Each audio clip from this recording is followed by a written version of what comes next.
А ты тоже из кварталов? Не, я с центра, Забарсуки. Ты хорошо знаешь квартал. Город маленький. Я проживала в другом квартале, но территориально большую часть проводила время в 47-м квартале.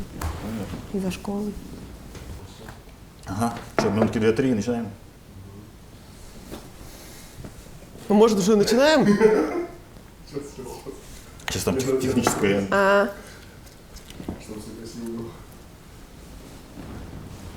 Ладно.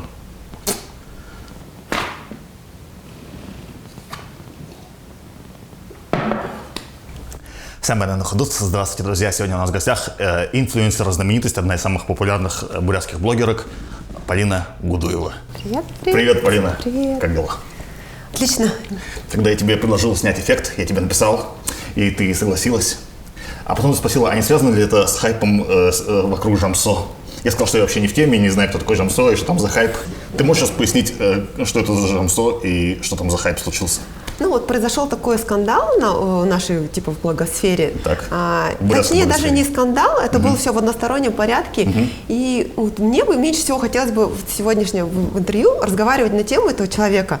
А мы с него начали. Да, мы с него начали. Да. Ну, это, кстати, очень хорошо, что мы с него начали. Получилось так, что это было все в его блоге, то есть я в своем блоге об этом вообще это тоже чувак лондонский знаменитый блогер какой-то. Он, по-моему, здесь жил, и он сейчас перебрался. Окей. А что за скандал? Ну, то есть он не только касался меня как личности, как блогера, он коснулся практически всех наших более-менее известных блогеров. Ну и меня туда под гребешок, в том числе и меня. Наругалась, что ли, там?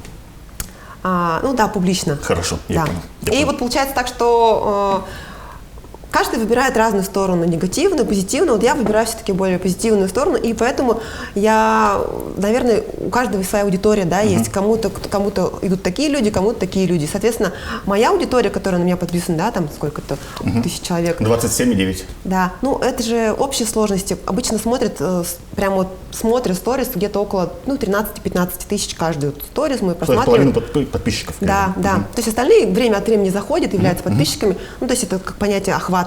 Я понял. Да, и вот получается, что моя аудитория все-таки выбрала сторону, когда пусть лучше будет негатив. Это те люди, которые отказываются от новостных пабликов, от различных сплетен и вот. Они фолловят тебя. Да. Те, которые отказываются от всего этого. Да. Хорошо. Я вот выбрала тоже такую положительную сторону. Хорошо, я понял. Я как раз вот 2 дня провел плотно с твоим блогом и с бурятской инстой. И по комментам я понял, что для многих ты являешься путеводной звездой по жизни. И даже, не знаю, может быть, для какой-то части аудитории что-то вроде совести нашего поколения. Там людей, которые в конце 80-х, начале 90-х родились. Вот, кстати, первый раз такое говорят про совесть, очень интересно. Да. Ну, спасибо. Но сама, тем не менее, ты сегодня утром записала сторис, сказала, что ты не считала себя никогда талантливым человеком, а всего добилась трудом. На утро разбавила одно событие, вечером я иду на передачу «Улзар. Максимальный эффект» и вообще никогда не считала себя талантливым человеком, и все, что есть, это только упорная работа и желание жить лучше. Да, когда пошла такая волна блогинга, да, вот вообще в мире, очень многие люди добивались популярности за счет какого-то таланта. Ты умеешь играть на гитаре, к примеру. Ты создаешь классные видеоролики, очень хорошо работаешь интерьером. Обожаю эту лист. Да, у меня вот как такого таланта, чтобы я пела, умела хорошо писать, читать, такого не было. То есть все это было наработано в процессе. Я понял. А что именно ты добилась? Чего ты именно имела в виду, когда ты говорила, все, чего ты добилась благодаря... Ну, если мы сейчас говорим о точке Б, которая сейчас имеется, это я являюсь медийным человеком в нашем городе, да, я все-таки считаю так, да, блогер с определенной аудиторией, лидер мнений. Я зарабатываю на том, что обучаю других людей, даю им новые знания для того, чтобы они также работали, то есть осваивают новую профессию. Близко. Являюсь автором своего собственного курса по обучению в Инстаграм, сейчас уже по Reels, это новое направление такое. Я видел короткие видосы в Инсте. Да, ну, аналог ТикТока, только на платформе Инстаграма. Вот.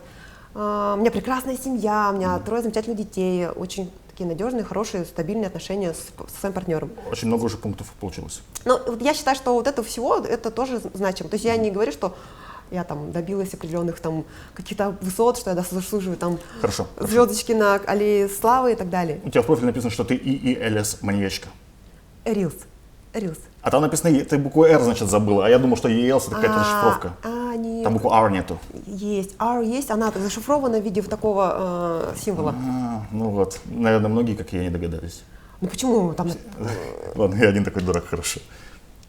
Окей, ладно. Нет, правда, там написано Reels. Не сомневаюсь, так и есть. Хорошо. Я с компьютера заходил, наверное, это не Точно! считается. Я с компьютера заходил, поэтому... Думаю, На компьютере там эмодзи был что-то, наверное. я исправлю. Вот спасибо за замечание, я исправлю. Меня это не оскорбило, если что. Ну, в смысле, вдруг кому-то, правда, тоже непонятно, они думают, что я Хорошо. к чему-то к тайному какого-нибудь общества. Я думал, что это какая-то аббревиатура, какой-то там... Нет, все очень просто. Я очень простой человек.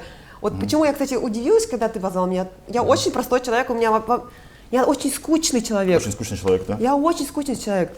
Мне очень нравятся скучные люди, потому что я сам очень скучный. Вот. Ты знаешь такое шоу «Дом-2»?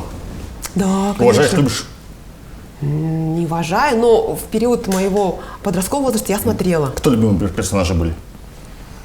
Больше, наверное, мне все-таки нравилась Собчак как личность, и до сих пор она такая заслуживает уважения. А именно героев? Из героев, из участников. Был такой момент, когда мы с Лешей начали встречаться, и я проецировала отношения в «Доме-2» Ольги Бузовой с Романом Третьяковым на свои. Я помню, вы кожеголовый парень. Да, потому что они тоже были разного роста, и вот мы, да, был такой момент. Хорошо, хорошо. Как относишься к мнению, что блогеры и блогерки сейчас заменили то, что раньше давал Дом-2? То есть аудитория, которая раньше потребляла Дом-2, теперь потребляет контент, который делают блогеры.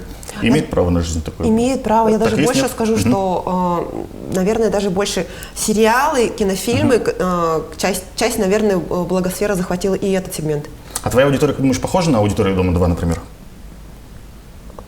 Аудитория похожа Твоя аудитория похожа ли на аудиторию Дома-2? которая смотрела, да, Совершенно аудитория, да. Наверное, да. Наверное, да. Что роднит их? Но все-таки вот Инстаграм, это же все, то, что мы любим подсматривать, за щелочкой, да, посмотреть, кто что делает, как у них развиваются отношения, кто с кем развелся, там, и так далее. Поэтому в этой части, наверное, да. Окей. Но есть огромные различия между этими продуктами. Дом-2, он, в принципе, был абсолютно бесполезен, то в Инстаграм, помимо того, чтобы посмотреть, кто с кем спит и кто от кого родил, можно очень много узнать, много всего интересного, полезного, в том числе и профессию. Хорошо. Тяжело быть блогеркой, Поля? Кому-то, да, я же обучаю этому, и я вижу, как очень многие люди, они делают это через силу, с надрывом. А тебе? Мне нет. Тебе нет. Хорошо. Вообще, в моей жизни единственный раз был большой такой перерыв, 21 день, когда у меня погибла мама. Ну, мама не стала. Вот. Все остальное время я практически ни разу не выходила из контента, потому что делаю это всегда не с надрывом. Я понимаю. Я правильно понимаю, что, как у большинства блогеров, у тебя есть и поклонники, и хейтеры? Конечно, да. За что тебя любят твои поклонники? Как ты предполагаешь? Я, кстати, задавала такой вопрос недавно. Это такой интересный момент из распаковки личности. Что ответили? Да, вот, в основном говорили люди об открытости. Распаковка личности? Да. Ничего. Ну да, об открытости, об искренности и, ну не знаю, наверное, о доброте, позитиве. А хейтят тогда за что? Бывают разные моменты. Я никогда в жизни не говорила, что я белая и пушистая. Во мне тоже есть и обратная темная сторона, как и в любом нормальном человеке. Наверное, за всю свою жизнь у меня были такие моменты с кем-то спорных моментов, с кем-то конфликтных ситуаций. Ну вот. Типа ты с другими какими-то блогерами посралась? Мы про такое что-то говорим? Или не имеется в виду блогосфера? Вообще даже вот ты в обычной жизни можешь поругаться в пробке хоть с кем-то. Ну да, но я имею в виду именно за что хейтят тебя твои хейтеры. Они же не знают, с кем ты в пробке поругалась. Вот, знаешь, до ситуации, про которую мы говорили в самом начале интервью, я вот почему говорила, у меня самый скучный блог, у меня даже хейта как такового вообще не было. У меня в бане было человек, наверное, 20. Но скучного было бы, столько подписчиков не было бы. Ну вот все равно, мне кажется, у меня... Чем я могу раздражать? Вот ты вот есть у тебя, допустим, что тебя вот зацепило? Так подумал, ну вот она такая коза. Вот я это интервью для этого и провожу, чтобы разобраться. Ну вот, мне кажется, что в этом плане я немножко скучная по сравнению с другими. Я Хорошо. Слишком. Хорошо. Если взять шкалу от 0 до 100, где 100 это вообще жесткая правда жизни, а 0 это вообще вранье, то твой блог сколько мы поставим от 0 до 100? 90, наверное. 90, да? Вот в эту десяточку что не входит?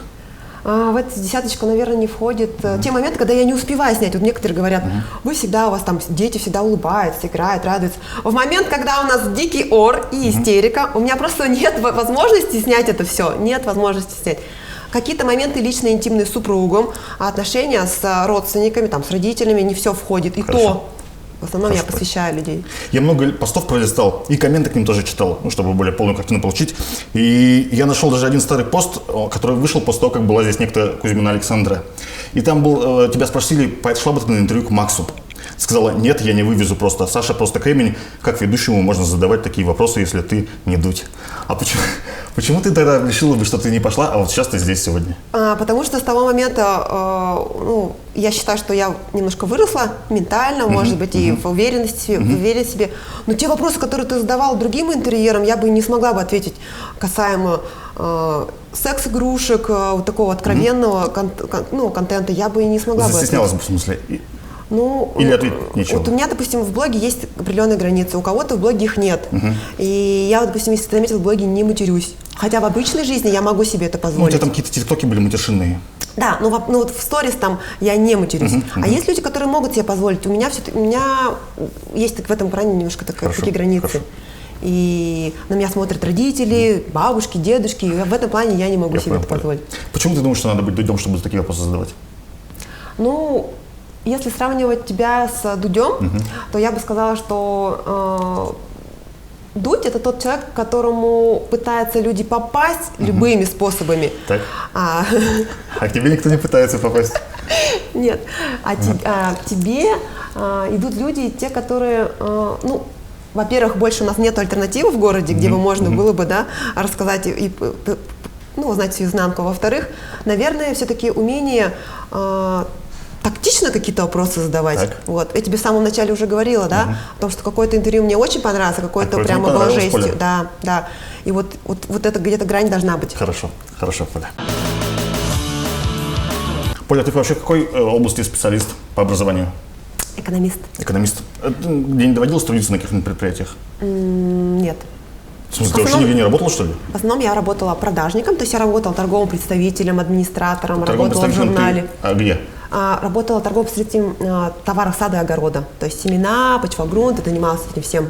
Это человек, который приезжает в магазин и предлагает купить семена, вот эти почвогрунты разные. Я в основном сидела в офисе, работала с входящим потоком. Работала администратором в кафе здорового питания. В каком кафе? Шабли. Раньше на Кирова был. Ну, ты должен был знать, ты же... Почему я должен был знать? Ты же на Барсоево в центре, в центре кафешка. Барсоево и Кирова – это разные вещи. Суть в том, что я работала там администратором, это еще когда училась очно и работала, совмещала. Вот. Потом работала в журнале, в газете, кстати, «Из рук в руки». Вот. В журнале Shop & Go работала медиа-менеджером. Работала очень долгое время продавцом в «Золотое время». Где тебе больше всего нравилось работать из этих всех мест? Наверное, торговым представителем. Семена продавать? Да. Почему? Я люблю растениеводство, по крайней мере, очень сильно любила до того, как у меня появились детки. И люблю свободный график, то есть ездить, договариваться, продавать, это вот мое. Сейчас ты чем можешь заработать, кроме своего блога? Я очень хорошо продаю, очень хорошо могу презентовать какой-то товар. Так. Вот. Хорошо. Я правильно понял, что после инсты твоя жизнь разделилась на до и после, если взять жизнь с точки зрения... имеется в виду качественное и материальное. Да. Так и есть? Хорошо. Что происходит, когда появляются деньжата? То есть какие изменения в первую очередь случаются? Типа ты начинаешь покупать там предметы роскоши, или ты начинаешь покупать более дорогие продукты, качественные. Что в твоем случае поменялось? Поменялось, наверное, отношение вообще, в принципе, к деньгам. Появилась свобода определенная в передвижении. Я не могу сказать, что у нас прямо я супер-мега богатая женщина, но, по крайней мере, качество жизни очень сильно поменялось. Да, очень действительно. Поменялось. Но тебе денег стало в разы больше. Да. Материальный достаток делает счастливее тебя? Сделал? Он, наверное, материальный достаток, мы недавно разговаривали об этом с друзьями, он сглаживает вот эти все острые углы. То есть, когда у тебя в отношениях с твоим человеком или с мужчиной появляются какие-то проблемы, материальный достаток, он сглаживает. То есть, там, где раньше бы вы закусались бы, теперь это может на тормозах спустить. Плюс ко всему дает какое-то ощущение, не счастья, но, по крайней мере, удовлетворения от жизни.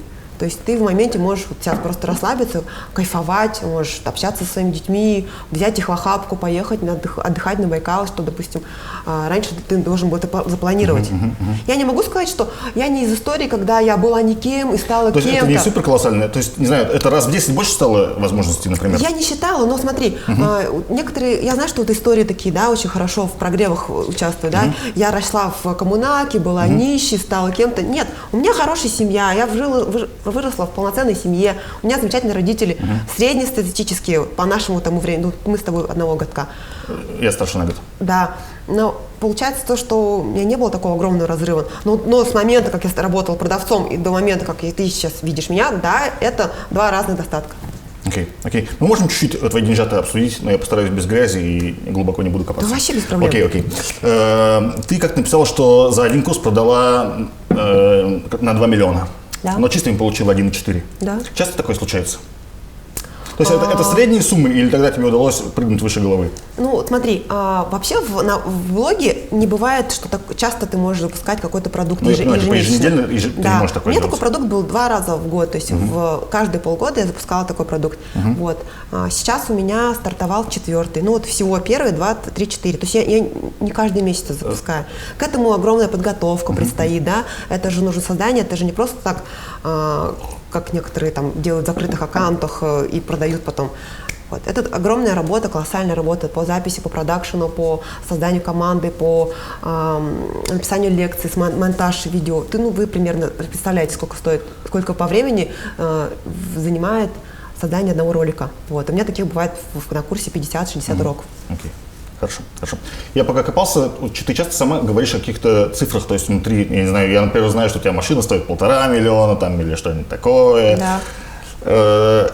Почему ты на этих цифрах акцентируешь? То есть это для того, чтобы... То есть это для работы надо, важно показать, что у тебя все ништяк там с бабками, или тебе самой это нравится делать? Я знаю, что у людей такие вопросы возникают, и те вопросы, которые часто задаются в директ, я, как правило, их выношу либо в сторис, отвечаю общим, чтобы каждому мне отвечать, либо как-то резюмирую в постах. Это итоги, это мои итоги прежде всего. И я, как и ты, возвращаюсь к этим постам, перечитываю, смотрю, как изменилось, что изменилось, как в процентном соотношении. Даже вот на инстафоруме была такая закрытая информация, для всех была сумма по всем моим запускам. То есть, мне кажется, людям, которые в этом варятся, им эта информация очень важна. Не таким, допустим, как просто там ты или аудитория моя, но людям, которые в инфобизнесе варятся, это да. Я понял. Сколько тебе надо, чтобы себя комфортно чувствовать и чувствовать уверенность какую-то, что мне вместе с о каких суммах можно говорить в Улан-Удэ? Мы сделали как-то статистику, подсчитывали, сколько расчеты по карте. Примерно в расчеты по карте на мою семью не такая большая сумма, где-то 160 тысяч на всю рублей. банду, да? На всех детей, на мужа, на меня. Хорошо. Примерно такой расчет. Хорошо. Ты, получается, значительно больше, чем муж зарабатываешь?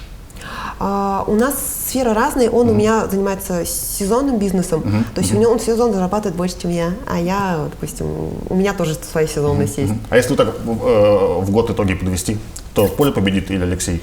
Примерно, наверное, наверное, равно. Но как будто у Поля чуть побольше.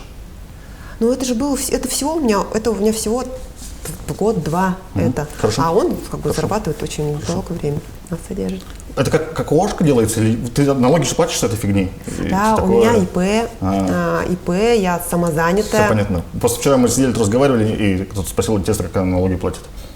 Да, все, обычно, я знаю, у нас в городе все блогеры, которые запускают какие-то свои продукты, у всех есть свои ИП. У нас с этим все нормально. Потому что сейчас невозможно получить оплату от человека, не проведя ее через терминал, через смотри, если я тебе на Сбер переведу или на Тинькофф, ты... А мы так не принимаем оплаты. Почему? Все проходит через сайт, то есть через платежную систему, это все идет на расчетный счет. А если тебе люди на Сбер начнут сбрасывать, так не вариант, что ли? Тебя кто-то пропалит? Или в чем проблема? Это вообще не про это несерьезно. А почему? Я сама не покупаю курсы, которые... скинь мне на карточку номер карты вот такой. Потому что? Почему не покупаешь? Потому что это несерьезно. Это даже... Вот я спрашиваю, почему несерьезно-то? Во-первых, тут договор оферты есть, да, который подписан, когда человек покупает официально, он по умолчанию подписывает договор оферты, с которым соглашается по всем условиям. Во-вторых, человек получает доход, он должен платить налоги. Я понял, Поля. Хорошо. Я тебе сначала сказал, что я не в теме немного за бурятскую инстаполяну. Можем мы немного про бурятскую инстаполяну поэтому поговорить? Давай, попробуем. Мне сказали, что женщин в Бурятии можно поделить условно на 2 категории. Одним нравится Гудуева, а другим танки в танке. Я Таню очень уважаю как человека, и мне За что очень уважаешь? долгое время, я до того момента, даже когда она открыла аккаунт, я очень долгое время была на нее подписана. Я одна из первых, можно сказать, узнала там о том, что она собирается отвести блог. Я была ее очень долгое время клиентом, кондитерской ее. О, Да. я помню, даже у нее были тортики. Но у нас немножко полярные, при том, что мы очень похожи в сфере материнства, да, то есть мы оба являемся Ты понимаешь, на мамами. чем это мнение основано примерно? Ну, не совсем. Ну, хорошо, продолжай тогда, извини, я перебил. Ну, то есть у нас немножко разные блоги, сферы блогов разные. Я больше ушла, наверное, в материнство, потому что у меня появился еще один ребенок. Таня больше ушла в саморазвитие, в прокачивание себя по всем сферам. И мне как женщина, она как человек, она очень импонирует. Ну, ты в теме, да, кто она такая, то есть ты там знаешь, как ее детей условно зовут, и Конечно. мужчину, как ее зовут, там, Ну, не знаю. конечно, Хорошо, конечно. хорошо. Но сейчас ты ее, по-моему, не фоловишь, я смотрел твои подписки вчера. Почему отфоловилась? Я с ней переписывалась 4 дня назад. Мы просто не всех людей, с которыми я общаюсь, я зафоловила. Если вы обратили внимание, у меня там, по-моему, около 100 подписок, почистила 120. всех. Почистила всех, даже родственников. И они на это не обижаются, потому что я считаю, то, что происходит в Инстаграм, оно не всегда должно происходить Хорошо. в реальной жизни. Ты весьма развернуто ответил насчет танки в танке. Соня Бельгаева, кто это? Соня Бельгаева – это тоже мама 3 девочек, они сейчас, по-моему, отдыхают в Египте. Это, вот у нас с ней сферы немножечко похожи, да, мы с ней больше, у нас точек соприкосновения. Мама, которая переехала в Иркутск, мы также с ней вначале очень плотно общались. Я понял. Алена Яковлева. Арина Яковлева – это самый классный визажист нашего города, тоже очень приятный инфлюенсер, Самый классный в блогер. каком смысле? Самый профессиональный? Сам профессиональная, она очень умеет располагать себе, очень живая. С ней, когда пообщаешься, сразу такой огромный заряд энергии. Блеск. Хорошо. Аюна Гарь. Это тоже наша девочка, которая переехала в Штаты. Она ведет такой провокационный, эпатажный блог. И не все то, что у нее в блоге транслируется, отвлекается во мне, но я ей уже писала респект на тему насилия в семьях. Я слышал эту тему, да, она рассказывала про опыт, типа, Да, что когда Я тебя ей близкие люди, да. Я ей уже на эту тему высказывалась, я говорила, что это очень классно, что кто-то поднял это, потому что это очень, я считаю, такая сложная тема, и мне кажется, она очень многим девушкам помогла. Согласен. Похоже, что так. Аюна 3 топора. Аюна – это моя подруга. Воу. Аюна Саганова. Расскажи о своей подруге, пожалуйста. А, Аюна 3 топора и Аюна семерки, как правильно называть ее? Аюна Саганова. Аюна Саганова, Аюна хорошо. Саганова, да. Вот мы позавчера с ней встречались. Это очень... Она тоже семейный инстаблог, как у тебя? Нет, у нее все-таки блог предпринимателя, человек self-made woman, девушка, которая сама себя сделала, у нее традиционный бизнес, то есть если у нас у всех мы работаем в Вы в инфо, инсте? да, У нее тут что можно потрогать руками и что можно бизнес-то делать? да, традиционный бизнес. Очень добрый, отзывчивый человек, тоже в свое время эпатировала, так прямо нормально, то сейчас у нее такой более спокойный, что ли, блог. Он у нее такой успокоился, стаканился. Человек, который, наверное, сделал среди всех блогеров больше всего вклад в благотворительность у нас в городе. Хорошо. И я все основные имена назвал, или есть еще какие-то суперзвезды, которых я не упомянул? Я знаю за всех, но самый топчик ты назвал. Хорошо, хорошо. Вы не думали с кем-нибудь объединиться, не знаю, точно, например, танки в танке, какой-нибудь вместе суперкурсы запилить, так сказать, чтобы совместить твою харизму, например, и ее энергию? Вообще такой вариант сотрудничества, он имеет место быть, но я думаю, а чем черт не шутит, не знаю, не буду зарекаться. Хорошо. Поль, ты согласна, что обычно инфлюенсеры, они значительно умнее своей аудитории? Ну нет, не всегда. А в твоем случае? Ты производишь впечатление умной девчонки и, Я безусловно, знаю талантливой, хотя ты это отрицаешь. Спасибо большое. По поводу меня я сейчас отвечу. Я знаю несколько блогеров, Можно за себя, да, только. ладно, которые, скажу, что несколько блогеров знаю в других регионах, по крайней мере, те, которые особо умом не отличаются, но тем не менее за ними все равно огромная аудитория смотрит. Что касается моего блога, В отличие от других блогеров, например, даже от той Тани Танки, да, она очень начитанный человек, у нее огромная библиотека. В этом плане я, конечно, уступаю в этом. Я мало читаю, я не знаю некоторых сложных слов, терминологии и так далее. Это ни о чем не говорит. То, что касается умения высказывать свои мысли, да, этот скилл у меня наработался с возрастом, но со временем, как рос мой блог. Вот. Но что касается, что я умнее, очень часто моя аудитория мне помогает, меня учит и подсказывает в какие-то моменты. То есть не всегда это бывает так, как ты сказал. Ну, то есть нет такого, что ты иногда опускаешься до своей аудитории, чтобы быть более ей понятной и более находить отклик? Нет, наоборот, нет. Наоборот, я иногда даже что-то сделаю не так, они такие: Поля, так нельзя делать, ты что, не сади ребенка там и так далее. Хорошо. Насколько правдива инфа, что топовые бурятские блогеры могут, в принципе, прийти в любой ресторан и вместо денег рассчитаться сторисами? Это зависит от, наверное, ресторана, потому что есть, допустим, в нашем городе такие рестораны, в которых я очень люблю быть, но я знаю 100%, что они они ни разу не сотрудничали с кем-то на условиях взаимосчета. Это какие такие рестораны, например? Эфир. То есть в эфир ты не скажешь: я сейчас буду у вас в сторис, а вы мне... В эфир ходят все, кто любит вкусно поесть, и я знаю 100%, что они никому из блогеров никогда не платили.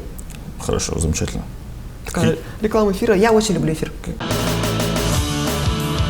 Ты же, как другие блогеры, берешь какую-то рекламу, чтобы интегрировать ее у себя? Конечно, да. Ты, в принципе, все готова рекламировать или у тебя есть какие-то ограничения? Был такой период в начале, когда только блог мой рос, и я тогда, можно сказать, брала на рекламу, могла там детские шапочки, там одежду, могла взять рекламу нумеролога. То сейчас у меня очень практически зарезается 99,8% предложений. Можно я некоторые товары возьму, а ты скажешь, взяла бы ты их или не взяла бы? Вот, допустим, политическую рекламу готова брать?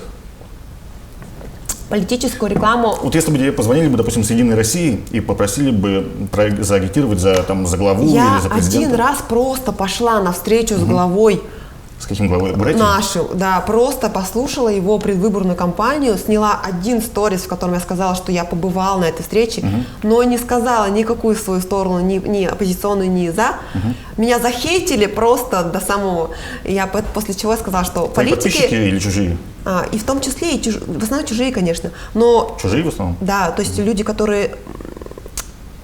Хорошо. Люди, которые только ко мне в блог пришли. Okay. Или, по крайней мере, мы с ними раньше ни разу не взаимодействовали, то есть новые запросы. Okay. И я после этого точно дала себе слово вообще не касаться этой темы. Потому что, во-первых, если ты в этом не шаришь, то... А ты шаришь в этом, кстати? Нет. Ты вообще в политике не разбираешься? Нет. Ну, ты за кого? Ты ходишь на выборы, не знаю? На выборы хожу, но последней только не была, потому что была беременна. Все время за одних тех же людей голосуешь или каждый раз по-разному? В зависимости от того, какие вначале. Наши региональные выборы или... А ты по-разному, да, голосуешь? Ты из тех людей, кто на российских за одних голосует? Ну, в смысле, имеешь в виду какие выборы? Депутаты, выборы в президенты. Ну, допустим, выборы президента. Выборы в президенты я свой голос здесь не буду, можно говорить. Просто скажу, что всегда одинаково голосую. То есть за одного кандидата? Да. Не за одну партию. Я только одного кандидата. За одну партию. За одну партию, да. Похоже, что это не ядро. Ну, давай я не буду отвечать на этот вопрос. Давай. Человек, который хорошо читает мимику, наверное, уже все понял по твоему... Да. Хорошо, и ты взяла кружку. Ладно, неважно. С политикой разобрались. Я не знаю, допустим, доширак. Доширак смогла бы прорекламировать в себя? Да, почему нет? Хорошо. Какой вкус? Куриный или говяжий? Раньше куриный, сейчас говяжий. Валенки? Почему нет? Интимная гель-смазка? Если это валенки, я буду носить, если они классные и греют ноги. Интимная гель-смазка? У меня, кстати, поступает постоянно предложение. Серьезно? Что за эта тема пошла такая? И поступает предложение, да? Постоянно поступает предложение стать амбассадором секс-игрушек. Секс-игрушек. Но я еще раз объясняю. Я не могу какие-то вещи рассказывать в своем блоге, потому что у меня есть подписаны на меня бабушки, родители, тети, дяди. То есть ты думаешь, что если ты будешь секс-игрушки там, ну или хотя бы гель-смазки рекламировать, не рекламировать, а просто рассказывать о них, то они убегут от тебя? Нет, почему тогда? Допустим, моему папе, я думаю, будет непонятно. Не то, что неприятно, он не поймет, с какой целью это делаю. То есть... Заработать? Ну, я сейчас беру рекламу не для того, чтобы заработать. Но может привнести гармонию в сферу половых отношений твоих подписчиков? Но мне кажется, для этого есть и другие блогеры, которые могут и кайфово делают это, прямо кайфуют от этого. Я буду делать это очень зажато, очень неуклюже, и, возможно... У тебя маловато секса вообще в блоге, правильно я понимаю? Ну, наверное, да. Наверное, да. Я не хочу позиционироваться как горячая мамочка. Милофа, или как их называют. Ну, тебя вообще же эта тема интересует, как всех остальных? Я имею в виду в обычной жизни. В обычной жизни, да, но в моем блоге транслировать ее не хочу. Ну, шикарно. Все, готов блог еще один. Про ядро. Я вообще в политике не шарю, вообще не шарю. Я когда просто пришла на эту встречу, нас обманули всех туда, позвали. Можно я поставлю за то, что вас обманули? Да, да. Вас обманули, ага. Да, нам сказали, просто придете на встречу, зададите вопросы. Мы пришли, и там началась предвыборная кампания. То есть, и мне было непонятно, для чего это. Я ушла практически Почувствовала, сразу. что тебя использовали? Да, было такое. И я пошла практически сразу, потому что у меня маленький ребенок вообще дома там сильно плакал. Но я знаю, что... И потом, когда вот эта волна хейта началась, я и Батыр, есть еще такой у нас блогер, мужчина, у нас же немного блогеров мужчин, Батыр Артыков, и он аварком, то есть это такой... Аварком, да, аварийный комиссар. Вот, и на него тоже мы с ним потом списывались, он говорит, да, прилетела по самое не хочу, при том, что мы же ничего не призывали. За КПРФ ты, наверное, голосуешь, вот мое мнение. Да. Хорошо. Судя по твоему профилю, ты обучаешь инстаграм-профессиям. Там написано, да, каким? Ну, существует там, я могу перечислять бесконечно, есть профессия сторисмейкер, есть видеомейкер, есть копирайтер, SMM-специалист, их много. Ну, в принципе, всем этим. Сколько учениц у тебя прошло за все время через тебя? Надо будет считать. Если... Ну, счет идет на десятки, на сотни, на тысячи. Ну, около 1000 уже, наверное. Около 1000. Есть достойные имена, которые ты можешь назвать, может быть, которые я мог слышать? Самые достойные, с ними мы всегда на связи. Девочки, с которыми у меня учились на моем первом потоке, про который ты говоришь, и запуск, они сейчас находятся в моей команде, со мной работают. Понятно. СММ это тоже твоя сфера? Да. Я очень долгое время работала СММ-специалистом до блога, в параллель блогу. То есть ты раскачивала чьи-то аккаунты типа того? Коммерческие. Это похоже, есть же контора «Молоко». Это вот что-то типа этого получается? Да, это мои коллеги. Уважаешь их? Конечно. Это нормальная команда, да, считается, по-моему? Ну, я считаю, что они очень классно занишевались и в фэшн-индустрии. Считаю, они одни из лучших в этом, да. Конкуренты они тебе? Ну, в хорошем смысле, мы все конкуренты друг другу. Хорошо. Слушай, в последнее время много говорят про инфо-цыганство. Это что такое в твоем понимании? Инфо-цыганство. Кстати, Это плохое явление видела или ролик, хорошее? когда сами национальность цыгане высказывались, говорили, за что? За что? Я тоже, кстати, об этом подумал, да. Да, то есть это же нация. Вообще инфо-цыгане, понятие такое инфо-цыгане, это те люди, которые продают воздух, да, то есть они продают какие-то софт-скиллы, то есть то, чему человек, в принципе, либо может научиться по интернету, либо при разговоре с компетентным человеком, там, что касается там карты желаний, что касается там аффирмации, правильного мышления, там, денежного мышления. В моем понимании, да. Если бы кто-то тебя обвинил бы в инфо-цыганстве, что бы ты ему ответила?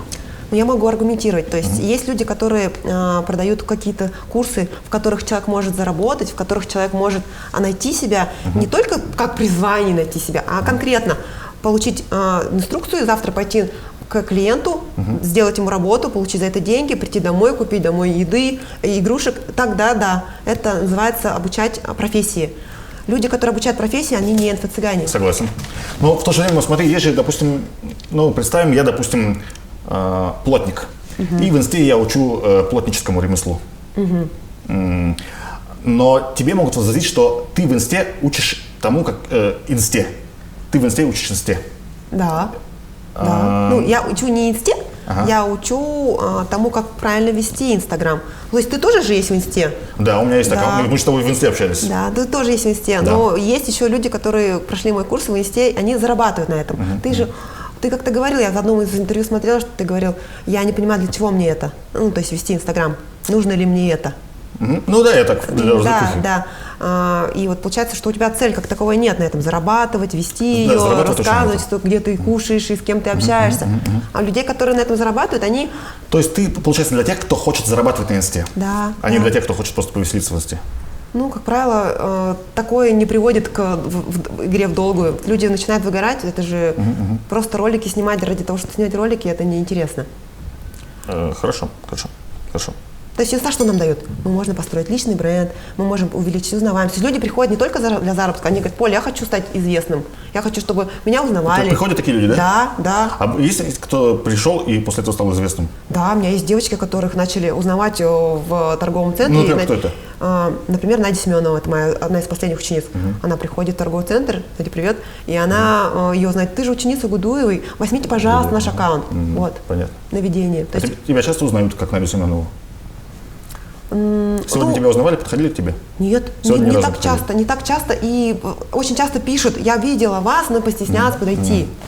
Ну да. Очень часто фотографируют нас и фотографируют моих детей. Говорят: мы увидели ваших детей там, видели там. Хорошо. Я нашел, у тебя, оказывается, есть YouTube-канал. Может быть. Ну, в смысле, Ну как может быть, точно есть? наверное, не знаю. Ну это он что-то совсем дохло, там 71 подписчик, видосы там что-то 35 просмотров, там. Это мои учебные видео. То есть это для курса. Ясно. Это не развлекательный контент. Ясно.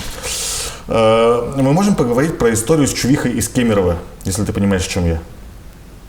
Из Кемерово? Что-то такое. Короче, мне говорили, что... Не из Кемерово, из Сочи. Из Сочи? Да, что ты, конечно. Ты, может, сама расскажешь тогда, что за херня. Короче, или мне сначала свою интерпретацию рассказать, которая до меня дошла. Что типа ты купил у кого-то курс, и потом в своем курсе скопировал тот курс, и все, и потом пошел хейт в твою сторону. Да, был такой момент, это было... Она из Сочи, да, не из Кемерово? Не из Кемерово, я думал, что из из Сочи. Кемерово. Ага. Да, я приобрела курс у одного блогера, прошла его полностью. Это парень или блогерка? Это девушка. Прошла этот курс полностью. Хороший курс был? Хороший. Выделила для себя основные тезисы, что на чем есть поучиться, на чем есть зацепиться взгляду, перелопатила под себя, и да, я использовала часть информации в своем курсе. Ну, вот ты знаешь, это вот как рецепт блина, в котором есть одни и те же ингредиенты, попробовать сделать по-другому. То есть ты все равно, это рано или поздно ты будешь использовать одни и те же инструменты, одни и те же алгоритмы, потому что в Инстаграме охваты – это охваты, просмотры – это просмотры, видео – это видео. Хорошо, Поля. У тебя в блоге довольно заметное место занимает твой муж Алексей. Да. Я правильно понимаю, что вы с института вместе еще? Да, мы учились в одной школе, в 49-й. Да. И потом начали встречаться в университете. Это любовь? Нет. Конечно, да. Что для тебя любовь, Поля? Любовь – это быть с человеком независимо от условий, независимо от его характера, просто принимать его таким, какой он есть. Хорошо.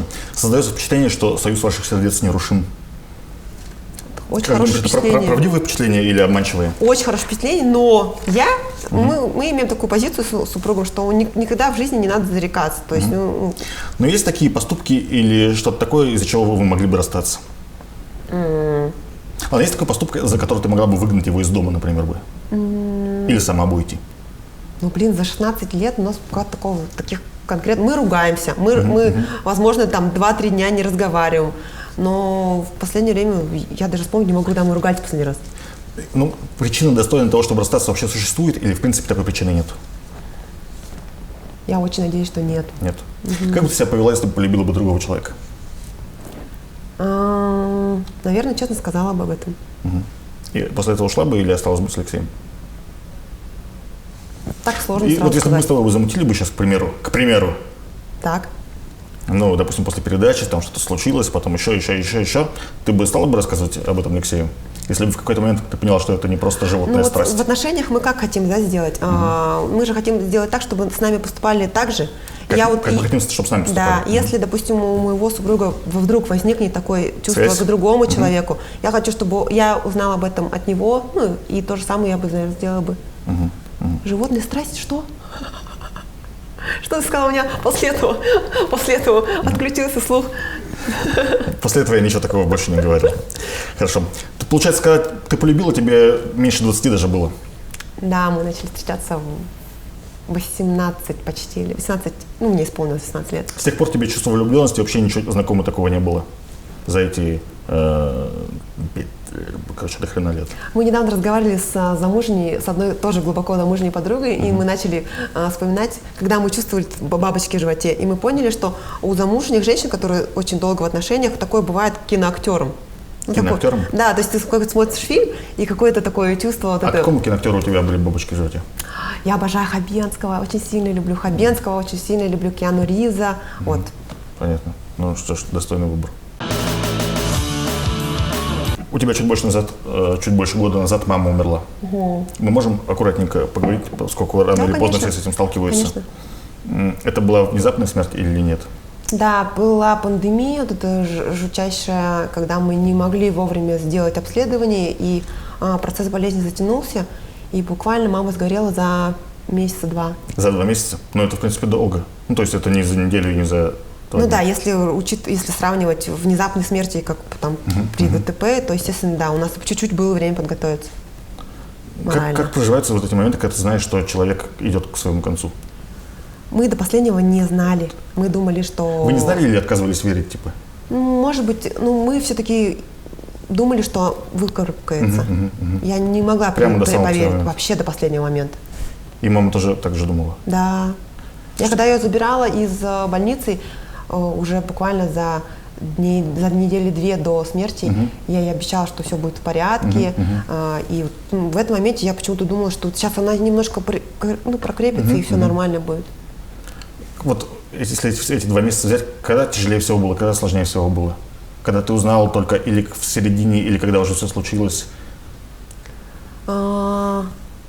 Наверное, по ее состоянию, когда я ее в больницу завозила ходячую, а забирала я уже ее в коляске. Вот тогда жопа была, да? Тогда вообще у меня тогда вот прямо мир рухнул. Я тогда подумала, что это бывает, потому что мне когда-то всегда казалось, что это где-то с другими происходит, не со мной. Что-то помогало на протяжении 2 месяцев? Было что-то, что облегчало или вообще ничего не помогало? Да, конечно же, моя поддержка Леши, мы у детей. И у меня тогда была активная работа над курсами, я не могла бросить учеников и в параллель еще занималась ими. То есть, тебя отвлекала, да, работа? Да, я прямо с мамой, когда я приезжала, жила у мамы в это время, и прямо сидела рядом с ней, пока она спала, я сидела, работала. Было что-то тяжелее в твоей жизни, чем вот эта потеря? Нет. То есть остальное, все неприятности, которые случались, потери, они уже не сравнятся? Никогда не сравнятся. Близко даже не сравнятся, да? У меня был выкидыш в 2009 году, и это даже не так больно было. На позднем сроке? Нет, на самом начале. Хорошо. Поскольку большинство людей с этим сталкивается или столкнулось, ты можешь что-то посоветовать тем, которым предстоит через это пройти? Мне очень один хороший совет дала Ася Мармелад, тоже это блогер. Кто? Ася Мармелад. Ну, в общем, хорошо, это тоже блогер, мы тоже очень дружим хорошо. Она мне дала совет, она сказала: Поля, не держи в себе, попробуй проплакать, проболеть этот период, потому что вот это будет копиться. Я пошла к психологу. И после смерти или до еще? После. Ну, то есть я парадоксально, но я практически не плакала. Когда все это происходило? Да, то есть я такая была сильная, потому что папа, потому что мне хотелось как будто бы всех накрыть вот такой аурой спокойствия, что не надо поддаваться панике. И спустя где-то месяца 2 я поняла, что я уже не могу, горю. И пошла к психологу. 1,5 часа просто плакала, вышла вот с такой огромной головой. Мне полегчало, но это было очень тяжело. Вообще поход к психологу, мне кажется, это жесть. Психолог жесть? Поход к психологу это психолог все равно. Ты до этого была у психолога? Нет, это вот первый раз был, да. А после этого ходила? Нет. Сейчас записалась на онлайн. В нашем городе не могу найти психолога, который меня бы не знал. А что? Мне хочется взять человека, который очень где-то далеко. Да. Что, есть какие-то темы, которые хочется обсудить сейчас? Да, ну вообще я знаю, что это нормально ходить к психологу, даже если у тебя нет явных проблем. Хочется поговорить с кем-то, кто тебя не знает. У тебя бывает такое чувство, что типа ты не вывозишь или что-то такое, что все, enough, короче? Ну, практически не бывает. То есть всегда у тебя все под контролем, как будто бы? Всегда, да. В основном, да, кстати, да. Но остается позавидовать только этому. Да. Хочу найти, правда, реально психолога, и такая, думаю... А почему тебя смущает, что если человек будет знать тебя? И мне кажется, я же не знаю, допустим, пока мы с Сашей Кузьминой не записались, я вообще хрен знаю, кто такая Гудуева. Но мне кажется, многие люди в Улан-Удэ точно так же. Нет, психологи точно все знают. Да ты чё, как? Ну, по крайней мере, с кем я хочу работать. Я хочу работать с кайфовыми, допустим. А ты как будто всех кайфовых в Улан-Удэ знаешь. Ну, я же по Плюс-минус. рекомендациям хожу. Я, в смысле, пошла по рекомендации к этому человеку, она уже... А я зашла к ней в директ, а она уже мне писала там 4 месяца назад с просьбой прорекламировать ее. И я уже пошла к ней, зная, что она меня знает. А тебя не смущает, когда психолог пишет с просьбой порекламировать его? Ну, не то, что Меня бы это немного бы не то, чтобы Да. смутило бы, но я очень пунктик сильно... появился бы. Да, у меня тоже появился... Почему я второй раз не пошла? У меня появился такой пунктик, но я очень сильно поверила человеку, который мне ее порекомендовал. То есть я доверяла этому человеку. Поля, материнство – это лучшее, что может произойти с женщиной? Одно из лучших. Одно из лучших. Вот что может сравнить с материнством в твоем случае? Или материнство – это прямо выше всего остального в твоей жизни? Ну, мне не совсем нравится, когда женщины ставят в самое высшее, да, эталон счастья – это материнство. Это не совсем, наверное, верно с точки зрения психологии и самореализации. Вот я, допустим, хочу, чтобы вровень было и отношения гармоничные с партнером. С Алексеем в этом случае? Да. Ну, может быть, это у кого-то не муж, а просто человек, с которым они вместе находятся. Или животной страстью, которого... Да. И также это поиск себя. То есть, если ты кайфуешь от того, чем ты занимаешься, потому что я очень много знаю мам, которые находятся, варятся в материнстве, и помимо этого других граней не видят. Я понял, они в этом котле закипают и свариваются. Хорошо.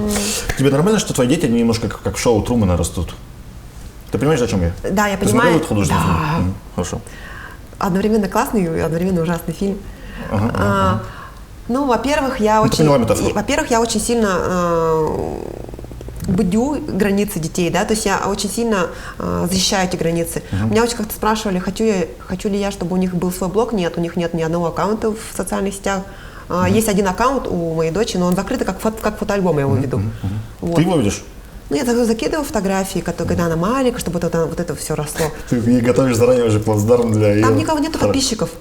Ну да, но зато когда появится, там уже будет, так сказать, это, знаешь, история. Это у меня произошло, когда сгорел мой жесткий диск, после этого я начала где-то везде фотографии оставлять, потому что я очень переживаю за то, что не останется каких-то воспоминаний. Ну что ж, хорошо. Да. А что касается детей, всегда с их согласия. Ты когда-нибудь будешь из блога убирать, или пока они будут рядом с тобой жить? Да, у Милы у меня уже задают вопрос, почему у вас мало вашей старшей дочери в блоге. Она уже говорит, где-то я хочу, а где-то мама сними меня. Вот. Слушай, ты допускаешь, что возможно какая-то деформация? То есть, когда человек с очень маленького возраста, с юного возраста и чувствует на себе внимание, все такое, ну, типа, как, знаешь, как звезды, которые там выросли с малолетства, да. типа Макалей Калкина или вот этих чуваков. Не у всех хорошие потом произошла судьба. Типа того, да. Такая деформация, ты допускаешь такую деформацию в твоем случае? Я очень надеюсь, что этого не Ты вообще произойдет. паришься на этот счет? Или тебе переживаешь, не переживаешь? Вообще нет, не думаешь? вообще нет. Потому что, во-первых, у меня дочь, если бы она говорила, мама, купи мне телефон, я хочу сниматься в ТикТоках. То есть, если бы у нее вот это было бы, немножко переходящее в грань стремления к популярности, стремления к тому, чтобы мелькать, я бы тогда это был бы для меня такой звоночек. Но так сейчас она абсолютно к этому равнодушна, у нас нету телефона у детей, мы ограничиваем по возможности социальные там, сети, там, ТикТоки и так далее. То есть, я думаю, что навряд ли. Сейчас у них спрашиваешь разрешение, можно я вас поснимаю? Да, конечно. Если, допустим, твоя дочь, она была постарше, привела бы бойфренда, ты бы, стала бы снимать бойфренда, например? Конечно, нет. У меня есть люди, которые со мной общаются ежедневно, например, наша няня. Но их вообще нету, да? Но их нет в блоге. Это только с их разрешения. И то она говорит, я не против, я говорю, нет. Хорошо. У тебя детей зовут Мила, Паша и Раяна. Да. Расскажи немного про эти имена, пожалуйста. Особенно про Раяну. Очень с большим удовольствием. Да. Милане дала имя бабушка. Она говорила, что хочу назвать ее именно таким. Потому что когда я ее увидела, она подумала, что очень жесткий у нас такой ребенок родился. Прям вот такая она большая, 4600 она у меня весом родилась. И я хотела назвать ее Маруся или Маргарита. И наша бабушка сказала, что мне кажется, она должна быть такой, смягчить ее имя нужно. И вот мы назвали ее Милана. Паша наш полностью тезка дедушки, это Лешиного папы, 100%. А когда у нас в животе была Раяшка появилась, мы не знали, как ее назвать долгое время. Потом у меня дочь старшая сходила в кинотеатр на фильм «Рая» и «Повелительница драконов». Классный мультик, да. Да. И она говорит, мама, я знаю, такое есть, что старшие дети могут называть младших. И она сказала, хочу назвать. Мы такие, Рая под вопросом, давай, папа наш сказал, давайте добавим «на». Потому что бабушка нас зовут Саяна, и мы почти Раяна, Саяна, она тоже, как она, рак, почти родилась в 2-3 дня разницы с бабушкой. Почему по-бурятски не стали называть ни одного из У детей? каждого из детей есть бурятские имена, которых Ух они ты, не а знают. можно озвучить их? Или Это сакральные их закрытые имена, мы даже, я даже не знаю эти имена. У меня Ты есть не знаешь бурятское эти имя. имена? Нет, мы никому не говорим их. А ну ты знаешь, как их зовут по-бурятски? Конечно, у меня есть бурятское имя, у Алексея есть А бурятское твое имя. можно бурятское имя узнать? Аюна. Аюна? Да. Через О или через А? О. Это с детства, то есть ты Оюна для... Мама, да. Я, правда, узнала это только где-то лет в 17. Так ты Оюна Гудуев и... Оюна Гудую, да. У меня почему к Аюнам так тянет? У меня очень много, ну немного, 2 подруги Аюны. Шаура Бурятар Мутхакши. Нет, я не понимаю по-бурятски. Хорошо. Видишь, я выросла в семье, в которой при детях не разговаривали, а между собой родители, когда хотели, чтобы мы не понимали, о чем они говорят, они разговаривали и нас не обучали. Ну ты типа, ты не думала поизучать сама или Хочу, что-нибудь такое? да. У меня есть тетя, которая пошла сама на курсы и сама за короткий срок выучила. Да, Ни хрена себе. А ты вообще откуда родом? Я родилась в Улан-Удэ, а мои родители из Иркутской области, мама из Байндайского района, а папа из небольшой деревни Батхай, рядом с Капсалом, Корчегеу-Серта, А какая у тебя девичья фамилия? Протасова. Есть такие буряты, да, Протасовы. Ну, Протасова очень много фамилий, на самом деле. Да. А что за Гудуева, что за фамилия? Это тоже редкая фамилия. Что она значит? Это очень редкая фамилия, у них нет, кстати, у нас в роду нет одной фамилии, то есть это, если все Гудуевы, то только родственники. Я не знаю, откуда произошла эта фамилия, но я точно знаю, что на меня начали подписываться Гудуевы, они родом из Грозного, из Дагестана. Окей. А ты, получается, ты хивитка, да, получается, время тогда? Да, ну, с Иркутской области. А род какой? Я не знаю, честно. Хорошо, честно окей. не знаю. Поля, у тебя богатый внутренний мир? Я очень надеюсь, что да. А почему надеешься на это? Ну, а какие есть параметры для того, чтобы определить? Ну, просто твоя оценка, хотя бы. Ну да. Можем о твоих интересах поговорить, там, не знаю, какая тебе музыка нравится, какие тебе фильмы нравятся? Что ты слушаешь, что читаешь? Я обожаю русский рок. Кого из русского рока, например? Я очень люблю Сплин, ходила на его концерт, очень люблю ДДТ, Мумитроль, Земфира. То есть это песни, на которых я вот выросла. Это примерно 9 класс. У меня появился дома компьютер, появился Винам, первая программа установлена. Я слушала его прямо в запой. У меня есть старший брат, который меня старше на 13 лет, и он мне привил любовь вот, к этой музыке, даже музыке 80-х, 90-х тоже очень люблю ее. Окей. А фильмы какие любишь смотреть? Я в этом плане такой в хорошем смысле задрот, я очень люблю разноплановые фильмы Может, и какие-то картины, сериалы. которые на тебя повлияли очень? Ну, или произвели впечатление хотя бы? Ну, из последних, который мне очень понравился фильм, это фильм «Никто». Мне он не понравился, кстати, вообще. А мне понравился. Это снимал наш чувак из России. Да ладно. Да. Там снимался... А снимался там чувак, который играл в сериале. Да. Снимался «Позовите Соло». «Позовите Соло». Да, «Позовите Соло», да. Да, Ну, что-то «Во мне все тяжкие». плосковато показался. Мне понравился фильм. Мне понравился фильм из последних «Время». Вот, тоже 2021 года, когда чуваки попали на остров, где время очень быстро текло. И я тогда подумала, да, действительно, это очень метафорично. Хорошо. Надо ценить каждый миг. Ты принадлежишь к какому-то религиозному культу или конфессии? Нет, я хожу в дацаны, обращаюсь к шаманам, к одному шаману, и верю в Бога. Ходишь к одному шаману, ходишь в дацаны? Нет, в смысле, я хожу в дацаны, то есть... В смысле, погулять или там на молебны? На молебны хожу, верю. Я верю в Бога, но я его не отождествляю с какой-то определенной верой. Я понял тебя. Ты сегодня, когда сторис запилила насчет того, что сюда идешь, спросила у своих подписчиков, о чем бы хотели бы они услышать. Я в очередной раз убедилась, что я очень скучный человек. Мне одна девушка написала: Полина, мы очень за тебя переживаем. Опять, наверное, начнутся вопросы про этого чувака из Израиля. А второй был вопрос: пожалуйста, расскажите, отправьте ссылку на шоу, где вы были в передаче до и после. И все, 2 вопроса. Что-то не очень активно. Вообще. Хорошо. Пару вопросов буквально еще. Самый клевый блог в бурятской инсте, кроме твоего? Один. Юна Саганова. Что тебе нравится в себе?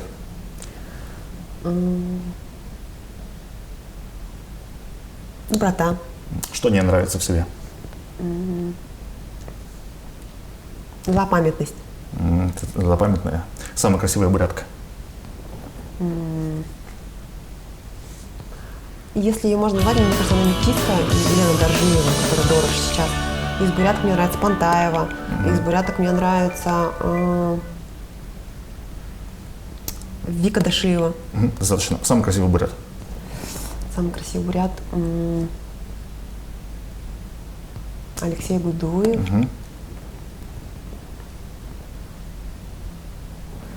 Кто у нас есть красивый из красивых бурятов? Мне очень нравится лицо, красивое лицо у Ренчина Дашицренова, такое милое.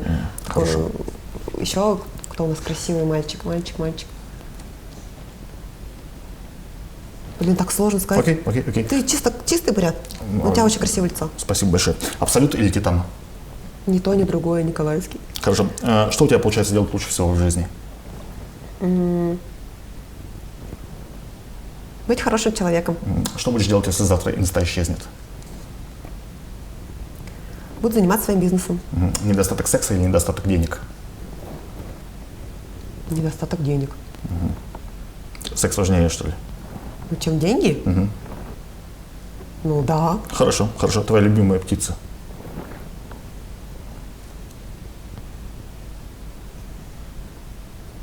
Пусть будет колибри. Хорошо. Григорий Грок или чувак из Израиля, про которого ты вначале сказала? Ну, Гришу я люблю, мне Гриша нравится. Сашу Кузьмину уважаешь?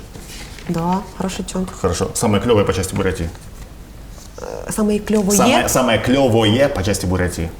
Что это?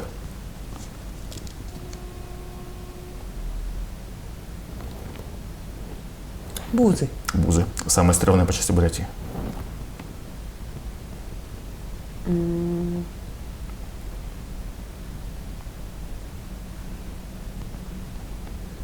Может быть, коррупция?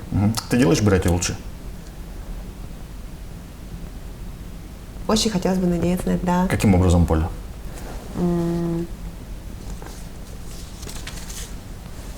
Я хочу, чтобы женщины, которые проживали на территории Бурятии, они могли самореализовываться, находить себя, проявляться в творчестве, проявлять себя в блоге. И у меня есть ученики из других стран, которые развивают там свои блоги. Хорошо. И тоже они, получается, своего рода